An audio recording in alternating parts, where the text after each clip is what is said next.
Welcome, UCL fans, to our Season 2 Week 8 preview. Sorry this is going up extremely late. I usually try to have these up hours ago, but I have been feeling very much under the weather and have not had a chance to really have been motivated to sit down and record this, but I want to at least try and get this up tonight. So, if you do enjoy the video, let me know. Again, I apologize if I sound off or cough at all because I'm just, like I said, I'm not feeling 100%. But I at least wanted to get this up for everybody. So we're just going to go through these pretty quick just so I can do this. First match up, we have the Bronx Ticks 6-1 going up against the Manchester Magna Zones. Definitely will be an interesting matchup. The Manchester Magna Zones have done really well this season. Again, their biggest achievement to date has been the 6-0 sweep of the St. Louis Rampardos. But of course, the Bronx Ticks have done really well this season, obviously at 6-1, and probably have one of the scariest teams out there. Slight favoritism probably would go towards the Bronx Ticks just because of their expertise and the draft that they have. So, but we'll just have to wait and see how that pans out. In our second matchup, we have the Bristol City Blazekins taking on the Toussaints. Again, definitely a good matchup here, I would think. Toussaint have done really well so far, only losing twice so far, and those were against some of the more top-rated teams in the St. Louis Rampardos, and of course last week to the Durham Dragons. Bristol City Blazekins have been on a win one, lose one. So if they were to keep that up, I think this week would be a winning one for them. So that's always a possibility that they could win.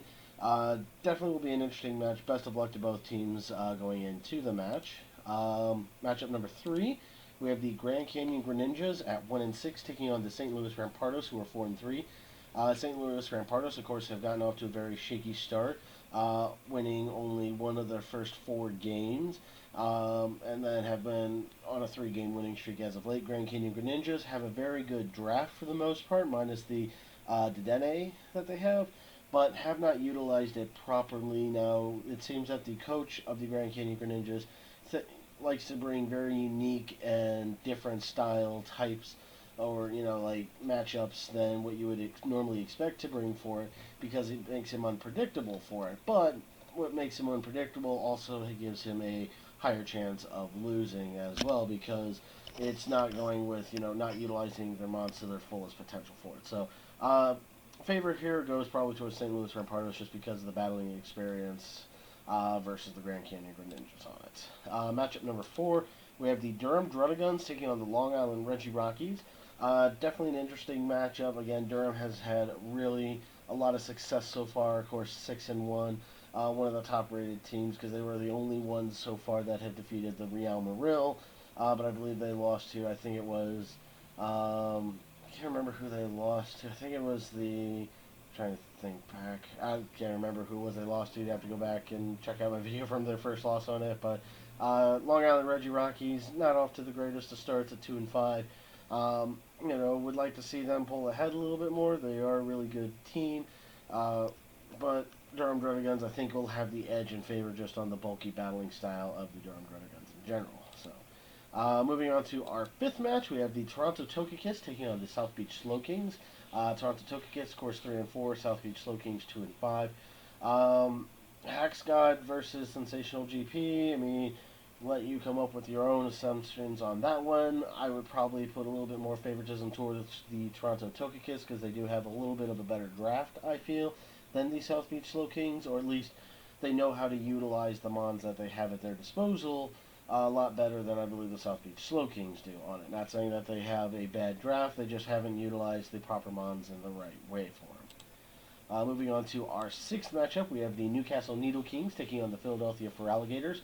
Newcastle Needle Kings were, in the top 4 in Season 1, have really fallen on hard times, have only won, of course, 2 of the last 7 matchups.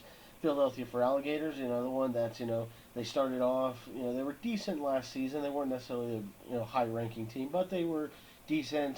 Started off on a very big kind of losing streak on it to the point where they just given up on trying to necessarily win and make the playoffs, but just going out there and having fun. And I think since he's adapted that having fun style, he's done a little bit better in his battling style. So it could go either way with it. Of course, Biggest disadvantage the Gators have is the fact that they do not have any megas on their team, but that might not be a big deal because they might still pull out a win in the end for it. Matchup number 7, we have the Tulsa Town Flames taking on the Carolina Kaleos. Tulsa Town Flames only... Is that right? No. That's wrong. Should be 1-6, not... I think. I gotta find the notes, and my notes are all the way over here.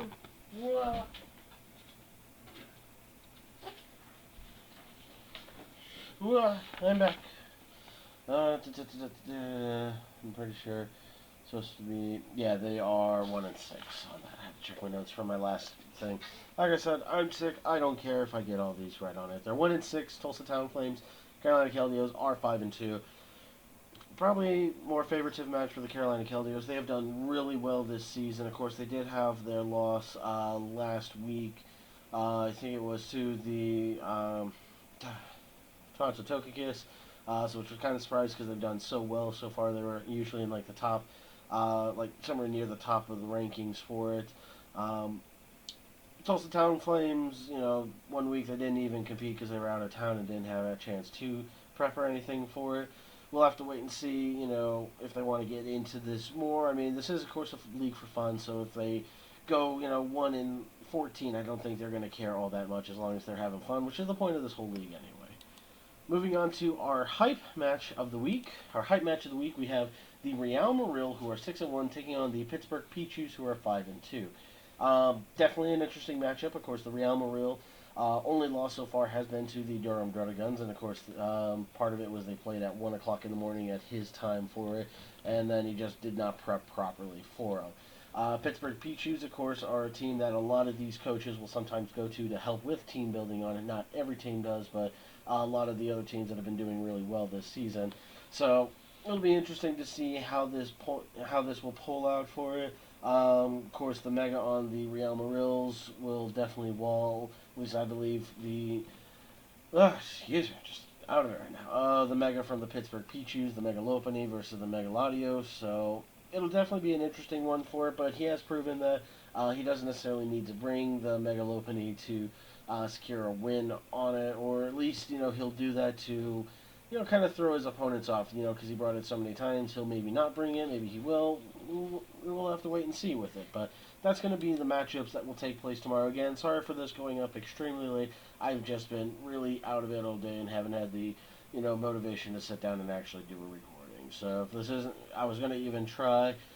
We got an editing program that we were able to download. I was going to try and do a lot of post-editing stuff, but I can't for today for it. So if you do enjoy this video, please leave it a thumbs up. Like I say, definitely helps, you know, get me noticed. I would say, you know, I want to try and eventually work directly with the UCL, but I've said these all before. So if you do enjoy, leave it a thumbs up. Let me know down below again what, maybe let's do your playoff predictions this time. What matchups, or like who do you want to see make the playoffs this season? So thank you all very much for watching. Taking care, and goodbye.